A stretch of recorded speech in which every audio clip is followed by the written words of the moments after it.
third and final part of kind of our introduction to parametric and vector calculus here. So here is a little summary about horizontal and component vectors, and here is the information. This is part of the table that you have. So basically, x prime, or dx dt, or x prime at t, so we want to make sure we distinguish that. It's dx dt. It's the rate at which the x coordinate is changing with respect to t, or it's the velocity in the x direction.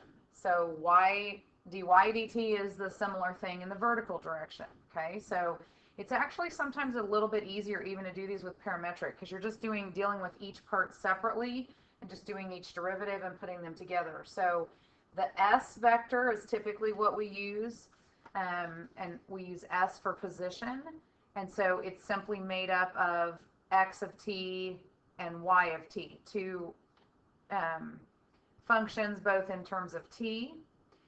And you can either use the chevrons, which are the pointy things for the vector, or parentheses, either one. So you need to know it's a vector in context of the problem. So the problem will say this is a vector or something, and it could still use parentheses. So keep that in mind. So the velocity vector is simply just that we took the derivative of each part separately, x and y separately, and acceleration vector, we took the second derivative of each part separately. So again, nothing new here. This is all stuff that you know, just putting it in the vector form.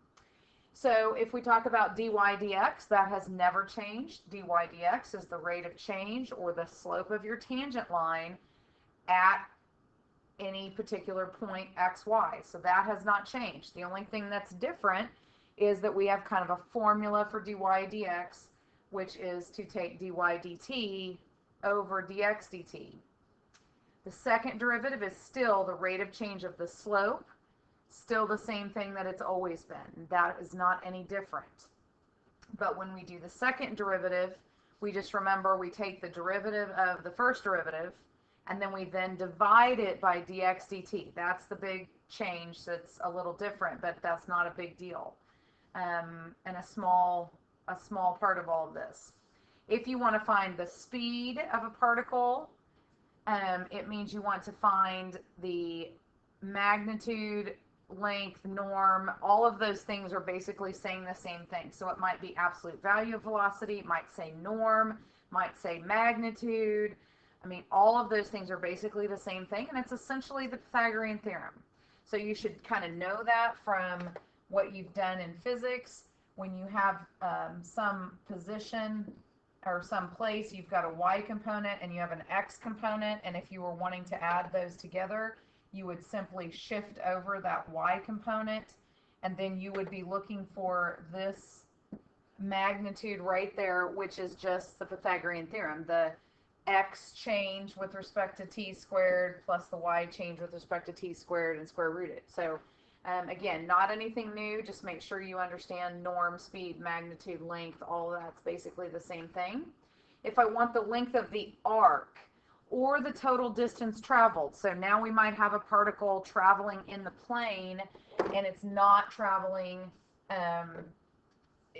in a straight line now, it's traveling on a curve. So if I want the length of a curve, an arc length, or the distance traveling on a particle that's traveling on a curve, I simply integrate that velocity, that absolute value velocity, which again is not anything new. The only thing new there, because you know that we do that, we always integrate the velocity to get the total distance traveled. So it's really not any different here. Just the difference is we have a specific way to say the absolute value of the velocity. It's the square root of each of the two derivatives squared and added, and so on. And then remember that if you want distance traveled, you always have to use absolute value. We'll talk more about displacement and some of that stuff in the next section. Okay, so let's do some examples. So example 8, and this is a non-calculator problem. So we've got a particle moving in the plane now, so not on a straight line. So you'll differentiate the question because it'll say, it won't say it's moving along the x-axis or it's moving horizontally or something. So it's moving in the plane, plus they give you xt and yt. So it's got two different movements, basically, that x and y are both changing. So we want to find the velocity vector here, and then we want to find the speed of the particle, and then we want to find the acceleration.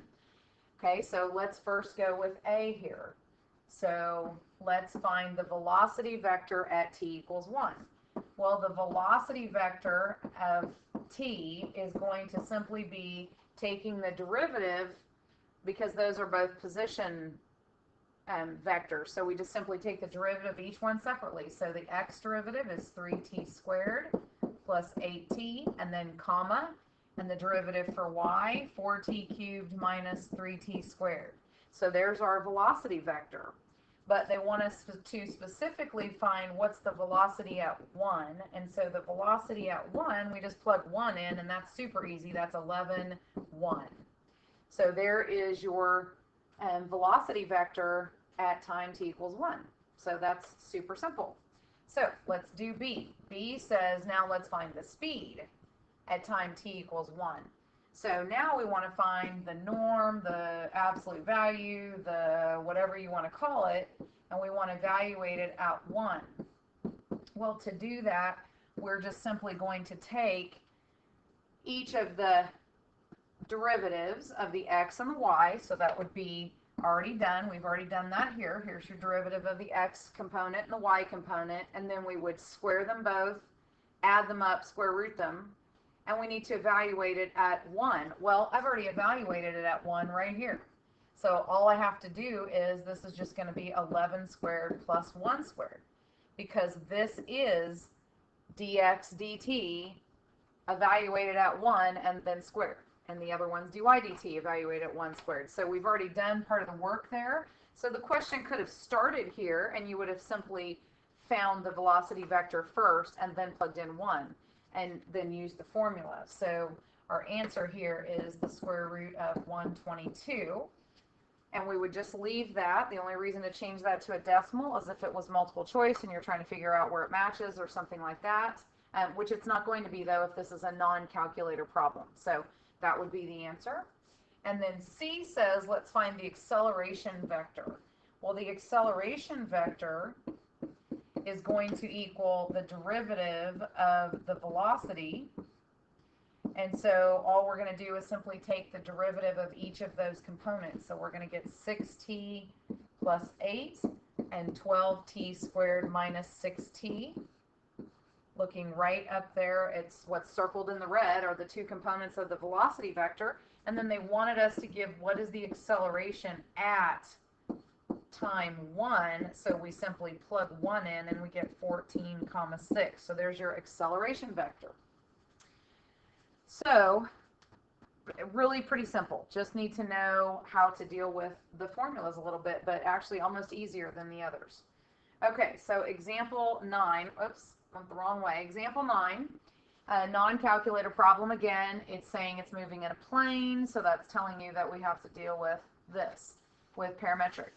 So we have your x and y components, and we want to figure out what the first and second derivatives are. Now they tell us t is between 0 and 2 pi, and that's because we have trig functions here.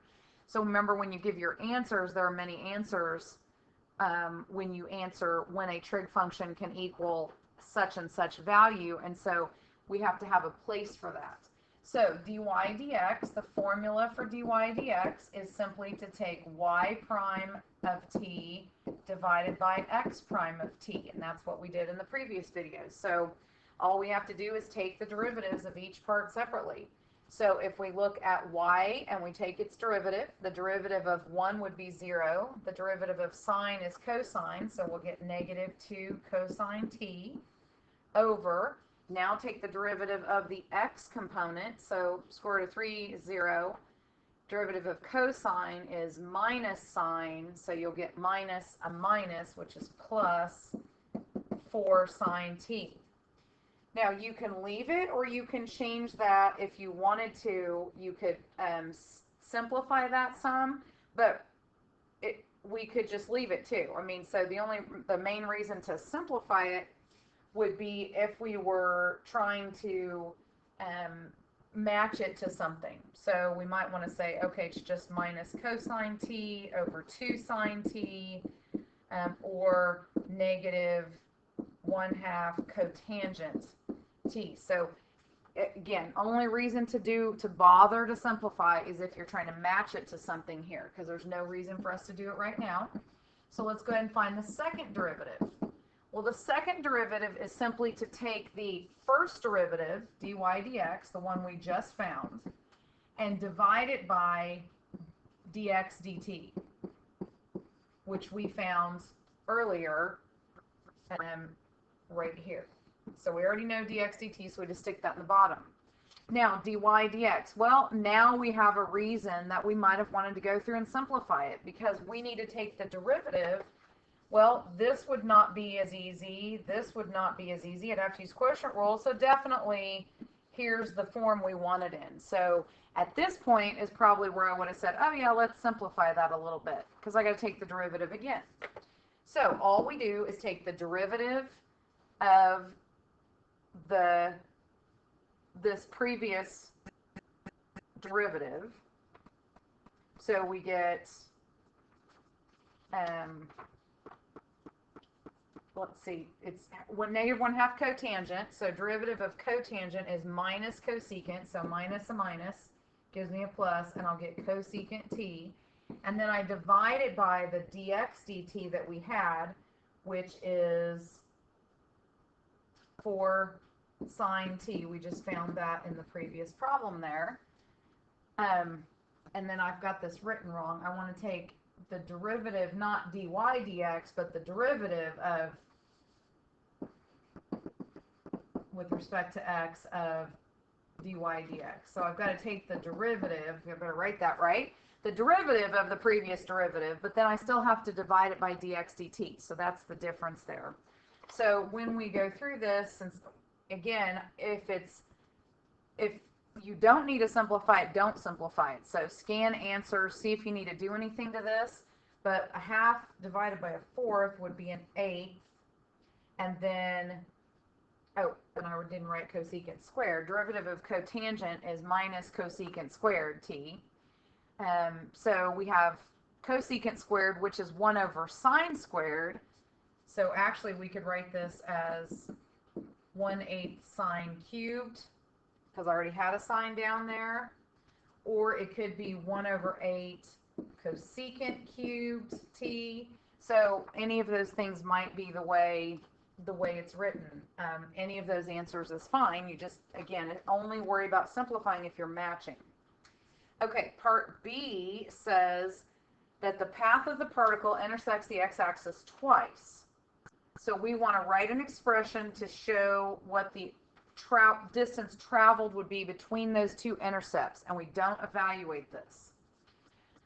Okay, so that means we basically want to find what is the arc length from intercept to intercept. So from x-intercept to x-intercept. So then obviously the first thing we need to do is figure out what's the x-intercept. So to find the x-intercepts, we set y equal to 0, and that's basic algebra 1, never has changed. If you're on the x-axis, then y must be 0. So that part is the same. And so if we go back to look at our original function there, we see the y component, y equals 1 minus 2 sine t, and we want to let y equal 0. So that means we'll have 0 equals 1 minus 2 sine t. And then we need to solve this. So let's move the negative 2 sine t to the other side, so it becomes positive. And then divide by 2. So we want to know, when does sine t equal 1/2? Well, that's where that comes in, where they told us that we're talking about t being between 0 and 2 pi. So since we're between 0 and 2 pi, we only answer, so this is what they told us at the beginning. So in other words, only answer, when does sine equal 1/2 one time around the circle. If you've been struggling with the unit circle, I suggest you hit pause right here, think about what the answer is, and then come back and turn it on again and see if you were correct. So we're going to think about, when does sine equal 1/2? Well, sine is the y value, half is the little one, so that means when we only go up a little bit, so that's going to mean that we get pi over 6, 5 pi over 6. And that's it for my answers because they told us t is between 0 and 2 pi. So then we need to actually find the arc length. Well, the formula for the arc length is to integrate from a to b. Well, in this case, I'm going to do pi over 6 to 5 pi over 6. That's what we were trying to find. Where were those intercepts? So I'm integrating from there to there. And then remember, the formula is very easy. Just think Pythagorean Theorem. So it's just dx dt, which we found earlier, 4 sine t squared, plus dy dt, which we found earlier, negative 2 cosine t, whole thing squared, dt. And then I'm done. That's it, because it just said set it up. If it was a calculator problem, I would obviously stick this in the calculator. And there's actually no good way to do this problem. You can kind of try it, but it kind of looks like it might be good because you're going to get a sine squared and cosine squared, but it doesn't work out nice. And in this case, we're not supposed to do anything else. We just leave it. So that's it for the intro to parametric and vector calculus. And so you need to go ahead and also do, be sure you've done, that's 3 videos then altogether. And then we'll have another video for the remainder of what we're doing for parametric.